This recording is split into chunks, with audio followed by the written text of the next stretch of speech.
Hello everybody, this is Gabis Games and welcome back to Crossout. And today I'm gonna go doing a video on all the factions and how they will be affected in the faction wars and what they can do. So the engineers, again the starter faction, these will be the mainstay for a lot of people because they are really cheap to build with. Having all the common parts, they have the most armor parts to work with, the different shapes, and really easy with defenders and everything.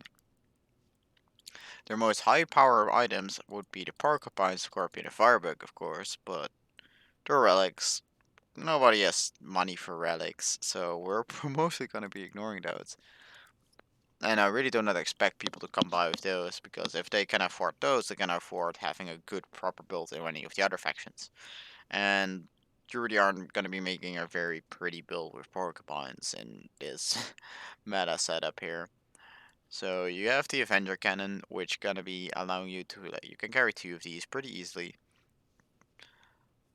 and because we actually have some actual parts here that we can get allowed, like we have some uncraftable parts that we actually are allowing here on the different factions, and we actually get on the engineers we get the jockey cabin, which is gonna be your best cabin because with 10 energy you'll be slow, but well, at least you have 10 energy, and with the generator you're gonna have exactly enough to get two little boys out.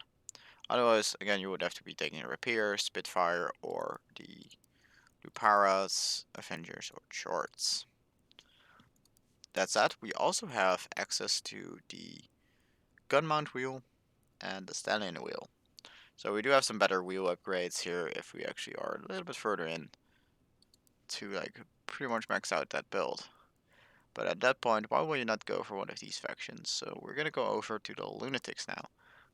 No, actually, we do have to say the frames here are actually shared to all factions. So if you choose to any other faction, you can still use the heavy engineer frames. So the Lunatics, their advantage is going to be the light frames. They actually get access to that in terms of the armor parts. The armor is lightweight, so you're going to be slapping a lot of them on, a lot of the bigger blocks on, and you're going to have a very voluminous vehicle without a lot of weight, and it's still having to be fast. That said, we have the hot rod engine as the pretty good, like it's a pretty good engine, costs no energy. It's gonna be a big advantage. We also got the gas generator, giving us a total potential of 15 energy, because we actually got access to a 12 energy cabin. It is the Tusk, and we also actually get access to the 11 energy cabin with the favorite. And with the 12 energy on the Tusk, we can actually take our crickets, have 3 of them on. Although you probably want to just take 2 and then just take some other stuff on there and keep it a little bit cheaper. But we do also have Thunderbolts, Hammerfalls, Harvesters, and we do have to point out here Restriction, Lancelot, and Explosive Spears.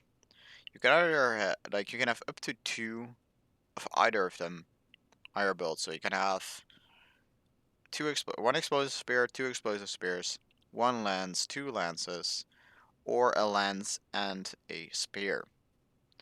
You cannot have 2 lances and 2 lancelets. That's not allowed. Only one of each then, or just 2 lances or 2 spears. This is to prevent one-shot builds. Simply said, like the game developers never thought when they added these things that people would actually spam them for a assassination build. I think.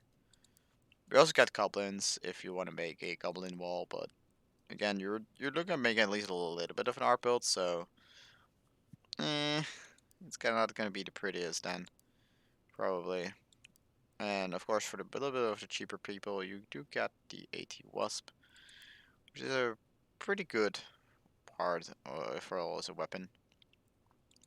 Next on is Nomads, which is gonna be one of the stronger factions. They might not actually have an extra generator, but they do have the cheetah. They do have the radiator detector. They do have the radiator. They got equalizers and and the autocannons, even though the roll rate is not very good. But we also got specters as well. And again, we got a cloak, and then we got hardened tracks. We got racing wheels. We got landing gear wheels. So we got various types of movements. You also have the Dinner's engine, Wyvern cabin. Other than the Wyvern cabin, you do actually get access to some, again, more unique parts. As in, we get the Tackler, we get the Golden Eagle engine, we get the Ghost cabin, and we get a Torero cabin. So they might be expensive, as in the Ghost and the Torero, but you can get the max up to 14 energy together with the hazardous generator, which can give you quite a bit of firepower in terms of equalizers, whirlwinds, and specters. And that's gonna be a really mainstay. Of course, I mean, you can get Return Reaper, but you do not have the ammo packs. There's actually one thing I forgot to mention on the engineers here. You do actually get the ammo pack, and you get a cooler, and you get a radiator, and a scope. So you really have really like a very high amount of choices there what you could use. Although I'm probably seeing a lot of guys using a Twin Avenger with some ammo packs. I already see that happen already. And that's that. Onto the third faction. So the Scavengers, of course, have the terrain plow and all of the heavy container and large fender and all the other large heavy parts that are going to be very protectious for their vehicles. Their problem though is cabins. This is the only cabin basically that they have other than the two limited cabins.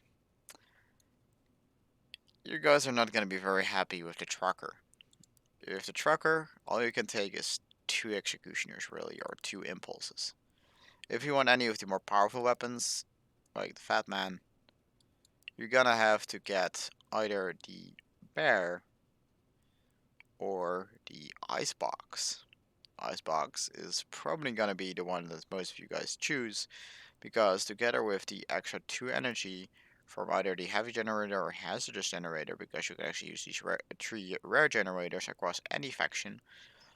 If you use any of those 3, you'll go up to 13 energy, allowing you to carry either that Hurricane or Mammoth, plus your Colossus engine. You also got the expanded ammo pack, so ammunition will be not a problem. You have the power radar to fuel the Hurricane. That said, we're gonna go on to the fire starters because I want to go to light, medium, heavy, and light, medium, heavy. I really don't know what I really like. For me, more or less misaligned these. But the fire starters, they have pretty good weapons with the junk bows. Movement bars are excellent with the Bigfoot and the meat grinder choices. You also have the Phoenix, and the fire starters actually have the highest amount of added, like additional parts in terms of types. And those are the Nidhogg shotgun, the Spike One crossbow. We have the Corvo revolver. Not that anybody will be using it, but oh well. Cerberus, and Hot Rod with its corresponding armor parts. So I'm talking about the Hot Rod grill, hood, fenders, and trunk. But other than those armor parts, you're looking at kind of a problem. And that's actually, I actually have it built loaded, but you get 10 of these downstreams. Let's go back here. You got like a bunch of these rollovers, and 4 boars, 4 devilries, and a few of these scorched hoods. Or they're all trunks, really. It's not a lot. I mean, okay, you got a stranglehold bumper, you got a lot of fenders, you got the pipe tooth melee parts, you get the nibbler melee parts, so you got a various like types of melee bumpers. But you really do not have a lot of main parts. I mean, the rollover is the only real normal shape-ish part, and downstream kind of too. But like, it's really gonna be hard to build around with these. I mean, the Fortune and Draco is going to be pretty powerful, and you do have a Werewolf cabin, and you have the Cerberus cabin, which are pretty good. And overall, the weapon choice is excellent. I mean, right here is my variant that I built of this here to actually prove that it was possible. 3 Nidhoggs, Cerberus cabin, 6 wheels. We've got a hazardogenic sticking out on the bottom there. A little bit exposed. I probably should add some piece of armor in the front. Sadly, the hitbox here was asymmetrical with the Nidhogg. I discovered that a little bit late, and I was forced to place the armor like this to actually place the gun there on the engine, actually. And these are actually here's like really weak mounting, as you guys can see, because I'm actually putting it on 2 parts here, but still they're not very resilient. Then we're gonna go back to factions, and now we're gonna go on to probably what is the strongest faction. Well, it's definitely is the strongest faction. Dawn's Children. So Dawn pretty much has everything. So you have pretty large blocks to cover a lot of area on a build. Check. Medium-sized blocks. Check. Small-sized blocks. Check. Like fit or around blocks that really fit in everywhere. Also check. We have bumpers, although limited, so kind of check. They're not great. Then decent wheels. Check. A cheap rare cabin. Check. Cheap rare gun. Check. Go have fun now. Go make a bow of those. Got a triple synthesis based on Lunar and Pilgrim. Perfectly fine. Then we got the Garrus 4 and the Garrus 7 hovers. We have the Neutrinoscope, we have the Quasar. You have the Aurora. You have the Quantum.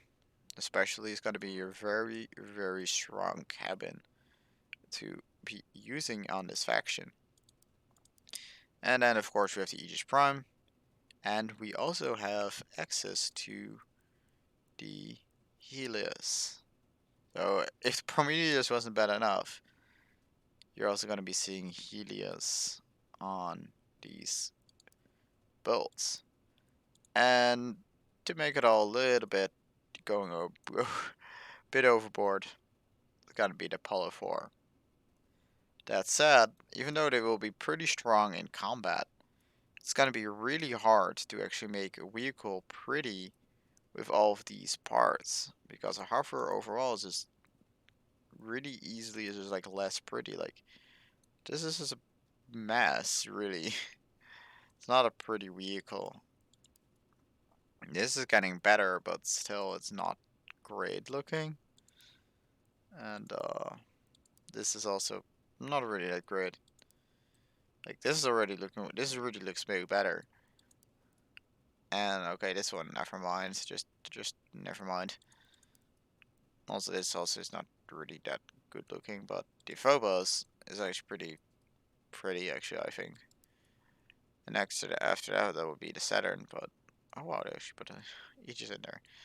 Okay, but yeah,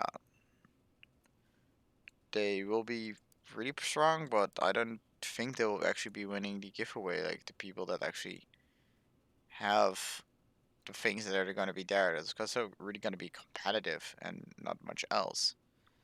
So lastly, we have the Steppenwolfs, the secondary heavy armor units.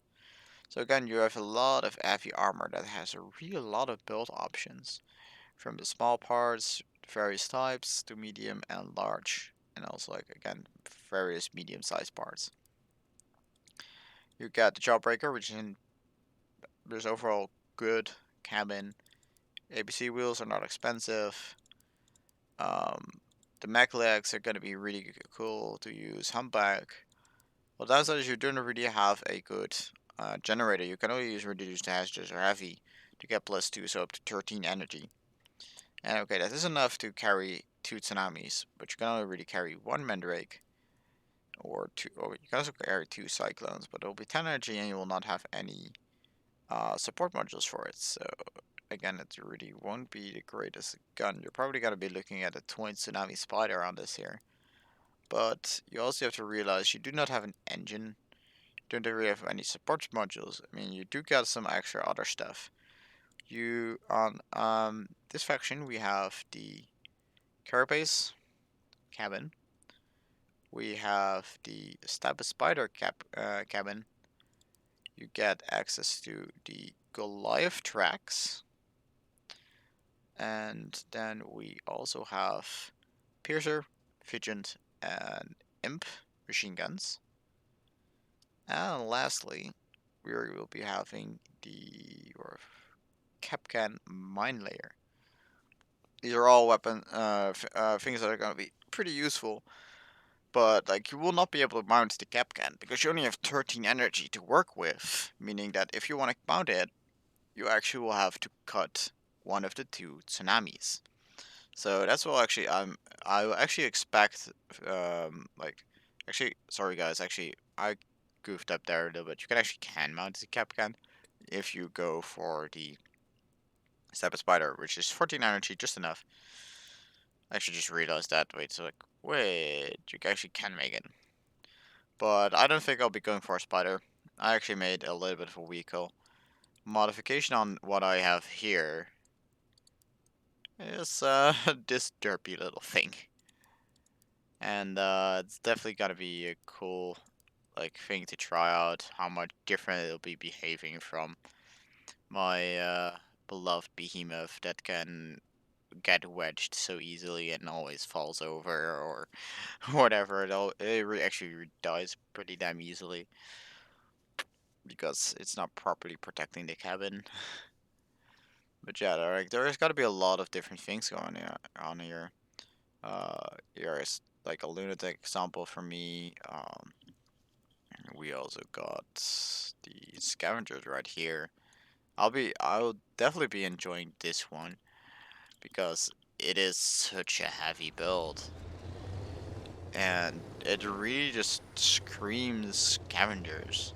And that's what I really want to see with these builds is like be their faction and I actually in like competition before I actually like ended up giving one of the winners like was a build that wasn't really of their faction but it was overall just really well made. And that's also just something that I want to see, just like either really fitting with the faction or just really well made. And these things are gonna be pretty devastating here.